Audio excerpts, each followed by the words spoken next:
Y aquí nos encanta hablar de niños en Teleantioquia Dulce Hogar, se lo contamos a nuestra invitada y a los televidentes, pues ellos ya lo saben. Y hoy precisamente vamos a tocar el tema de la cuentoterapia. Estoy hablando muy paisa en este momento, ¿a que sí? Porque es que lo decimos porque nuestra invitada es española, está en estos días en la ciudad de Medellín hasta el jueves. Y qué rico aprovechar su presencia para que nos cuente un poquito en qué consiste esto de la cuentoterapia. Ella es Carmen González, es docente y pues precisamente es una especialista en esto de la cuentoterapia. ¿Cómo estás? Bienvenida. Muy bien, muchísimas gracias. Gracias por invitarme. Es que no me digas que es un acento encantador. Gracias. ¿Cómo nace esto de la cuentoterapia? ¿Cómo llega el corazón de Carmen? O mejor, ¿qué es? Sí, Como ¿qué para es? ¿Qué es la por ahí. cuentoterapia? Pues a ver, el invitado anterior... ¿William? Sí, el doctor William nos hablaba de la salud que tenemos que tener, ¿no? La Sí. salud física, pero también hay una salud del alma, una salud emocional. Y esta nos la proporcionan muchas veces cosas tan antiguas como son los cuentos. Entonces la cuentoterapia se basa en utilizar los cuentos ancestrales, los álbumes ilustrados, los de filosofía oriental, para orientarnos en la solución de conflictos. Y esos conflictos los tenemos tanto los adultos como los niños. Ahí iba yo, te iba a decir, es una cosa de solamente de Sí. niños, porque normalmente cuando hablamos de cuentos, pues parece que nos vamos a la infancia, y no es así. Es que hubo una moda de hace ya un par de siglos que decía que los cuentos eran para los niños y encima para dormir a los niños. Imagínate. No, los cuentos son para despertar a los niños interiores, a nuestra esencia, a nuestra consciencia, ¿no? Y entonces, claro, nos ayudan, porque el cuento en realidad lo que nos dice son problemas que tenemos en la vida y cómo podemos solucionarlos. Y luego cada persona educe su propia solución. A mí la palabra educir me gusta mucho, que es como sacar algo de otra cosa. Platón decía que un buen maestro no enseña, sino que ayuda a recordar lo que uno ya sabe. Y eso es lo que hacen los cuentos, orientarnos en nuestra propia solución. Por eso son tan potentes.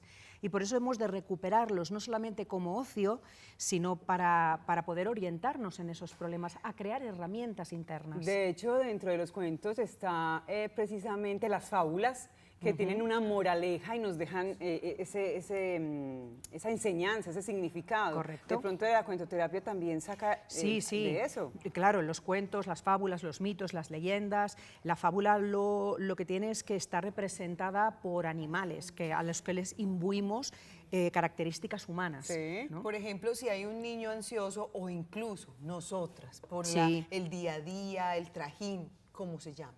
Estamos ansiosas, estresadas, venga, siéntese del cuento un cuento. Claro. ¿Serviría la terapia? Sí, simplemente el hecho de contar un cuento ya tranquiliza, porque es como una forma lúdica y agradable, amable, que crea un vínculo afectivo. Pero si además escogemos el cuento adecuado para la situación de esa persona, que es lo que nosotros hacemos en cuentoterapia, como desarrollar la sensibilidad necesaria para escoger el cuento adecuado a cada situación y a cada persona. Esto no nos lo hemos inventado, ¿eh? Ya la antigua tradición hindú ya lo hacía. Ofrecía un cuento relacionado con la desorientación que tenía la persona para que a través de esa historia pudiera sentirse identificado, identificada y encontrar su propia solución. Bueno, Carmen, estás diciendo algo bien importante, que encuentre su propia solución. Ese es el sentido de la cuentoterapia, es decir, nos encontramos con terapias en el mundo en las que está pues el terapeuta, está el paciente o en fin, el consultante. Y la idea siempre es que él encuentre las herramientas y soluciona su vida. ¿Es así? ¿Así funciona también la cuentoterapia? Sí. Yo muchas veces digo, ¿qué es un coach? Un coach, dijéramos, va haciendo preguntas y preguntas y preguntas y preguntas, pero nunca da ningún consejo, nunca dice lo que tiene que hacer. Espera que con las respuestas que nosotros damos a esas preguntas se obtenga la solución. El cuento más o menos viene a decir lo mismo y sí se utiliza como terapia porque realmente el creador de la cuentoterapia, que es Lorenzo Antonio Hernández Pallarés, era psicoterapeuta, es psicoterapeuta y es psicólogo y entonces creó esto, dijéramos, porque tenía pacientes y les iba muy bien trabajar con los cuentos. Pero nos hemos dado cuenta de que los cuentos no solamente sirven para la terapia, sirven para la educación, para la cohesión de equipos, para la mediación de conflictos. Bueno, yo lo he trabajado con Infinidad empresas. de cosas. Montones. Has hablado de muchos beneficios y queremos invitar a nuestros televidentes, siempre lo hacemos porque cada vez que tenemos invitados como ella, queremos que ustedes saquen ese jugo y puedan preguntar lo que quieran. A través del 311-713-4981, que es nuestra línea de WhatsApp, pueden enviar sus mensajes y nosotros los vamos a leer. Has mencionado ahorita a Payarés, precisamente, y él Sí. utiliza una frase que es el arte de sanar a través de los cuentos. Sí. Ese es como su eslogan, lo que lo identifica. Claro. Entonces podría... Él define la cuentoterapia así, como el arte de sanar a través de los cuentos. Muy bien, entonces podríamos decir que la cuentoterapia es una terapia de sanación. Se utiliza como ayuda a otras terapias, por sí sola, hombre, si no son conflictos graves, naturalmente que se pueden solucionar.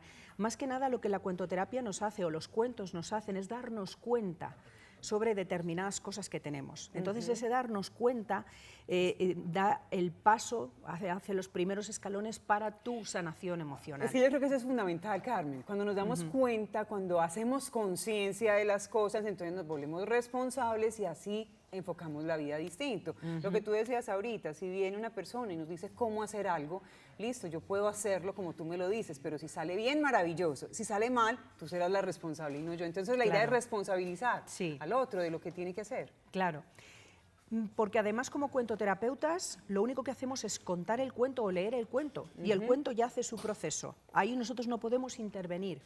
Y tarde lo que tarde, cada persona tardará en recibir esa información cuando esté preparada para recibirla. Correcto. No podemos incidir sobre eso. Ahorita hablaba Carmen acerca de la cuentoterapia, de los cuentos, de la sanación, de la terapia, y hablaba de que cada persona pues tiene su cuento. Es decir, ¿cómo le cuento? ¿Qué cuento le cuento? ¿Qué cuento le cuento a a usted? O sea, ¿cierto? Claro. ¿Cómo elegimos ese cuento? Porque tal vez en casita dirán, ay no, tengo a mi hijo así, o estoy viviendo esta situación. ¿Cómo Lo acerco. nos puedes orientar para escoger Claro. el cuento indicado, que no vaya Bueno. a ser peor lo que estemos haciendo con un cuento peor que no es? No, peor no. O sea, los cuentos, una cosa que tienen es que lo único que puedes hacer es aburrir, Ah, pero bueno. no tiene ¿Pero contraindicaciones. por la forma de ¿no? leerlo o por el mismo No, cuento?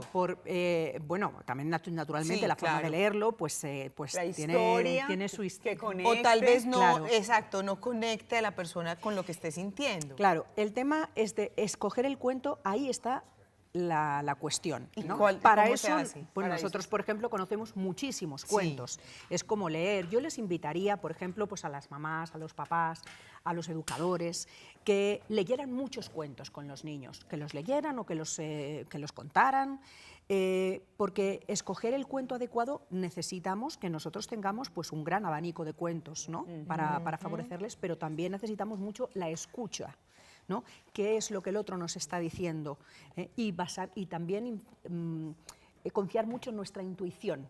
Hay muchas veces que a mí me llegan los cuentos, y a muchos cuentoterapeutas nos llega un cuento y dicen, no sé exactamente por qué, pero me está llegando este cuento y te lo voy a contar, o te lo voy a leer, Sí. porque, no sé, algo me dice que este cuento es para ti. Ay, qué bonito. Como que también yo creo que los cuentos escogen un poco a la persona, ¿cierto? Efectivamente, y pueden haber varios cuentos para una persona y a lo largo de la vida determinados cuentos. Pero hoy estamos hablando específicamente a los niños y si bien conocemos la parte, por ejemplo, Sandra, que estudia la psicología, que conoces acerca de este tipo de terapias, un niño para tener su atención es bien complejo.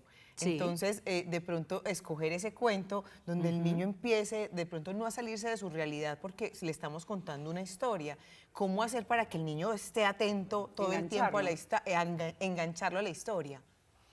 Con mucha paciencia, porque a veces a la primera no lo vamos a conseguir. Sí, ¿eh? sí, sí. También es un cuento que nos guste a nosotros. Yo recomendaría el cuento clásico, pero no los de la versión más de Disney, porque Disney, con todo lo que hizo y con todos los agradecimientos que tenemos, él trastocó ahí algunos símbolos, entonces no nos están llegando con la información y con el significado que realmente dicen los cuentos. Yo les aconsejaría que se fueran a los más clásicos, a los cuentos de los hermanos Grimm, de Perrault, de Jean-Baptiste Basile, ¿no? Y que les contaran esos cuentos o les leyeran esos cuentos, por mucho que a lo mejor en la mente racional y adulta digamos, Dios mío, estos son como un poco agresivos, ¿no? Que tienen elementos de violencia y Sí. tal, pero si se le cuentan con las fórmulas de entrada y salida correctas, las de Claro. érase una vez y el colorín colorado, Ay, eso sí. entra dentro del mundo de la fantasía y los niños lo entienden perfectamente. Bueno, es la Carmen. mente racional la que no la que nos La pone que ahí no los deja. problemas. Tenemos una televidente que se comunica con nosotros a través Sí. del WhatsApp 311-713-4981 y nos dice, ella es Flori, y ella pregunta qué cuento se le puede contar a una joven que padece esquizofrenia. Es que, pues para estos casos a lo mejor es los cuentos que le gusten a esta persona. Ajá. Ya simplemente el hecho de contarle, de dedicarle la atención y dedicarle el afecto, ya tiene bastante. Pero, Ajá, por que ejemplo, Porque son problemas, a ver, estamos hablando de la esquizofrenia, Esquizofrenia. esto no es Cualquier cosa. No es cualquier cosa. Correcto. Y naturalmente esta persona tiene que ir con un especialista. La cuentoterapia por sí sola no va a poder Esto es una ayudar. herramienta. y muy Es bueno, una y herramienta, hay vamos que a hacer decirlo. ese Esto es matiz. muy interesante decirlo. Yo quiero Pero- hacer ese hincapié en la cuentoterapia. Es una herramienta, como muchas otras, que pueden ayudar en ciertos tratamientos. Estamos hablando ahora, la televidente menciona la esquizofrenia, un cuento que le agrade, que le no lo agrade. saque de esa situación de pronto, que no sea un cuento de terror, sino algo Imagínate. accesible. No, no, no. Bueno, de Carmen, amor, algo así, no sé. lo hablábamos Sí. ayer cuando estábamos concretando tu venida aquí, que los espacios, los tiempos son cortos, pero qué rico de verdad que estés en Medellín y que hayamos tenido el gusto de tenerte en nuestro dulce hogar. Tú vienes Muchísimas con frecuencia gracias. a Colombia. Yo vengo por lo menos 2 veces al año. Así y estamos que- aquí haciendo la formación, o sea que quien quiera. Muy bien. aquí Y en estamos. cualquier momento, pues igual te tenemos nuevamente aquí. Por supuesto, yo encantadísima que me volváis Pero a la invitar. próxima vez que vengas, nos cuentas un cuento. Eso. Por supuesto. ¿Ya nos leíste? ¿Eh? ¿Ya nos leíste? Pero ¿te parece poco el Ya, cuento que nos contó? claro. Tendría un par Ya, para cada un una. cuento para Me encanta. Carmen, Me gracias. encanta. Muchísimas gracias, muy amable. Gracias.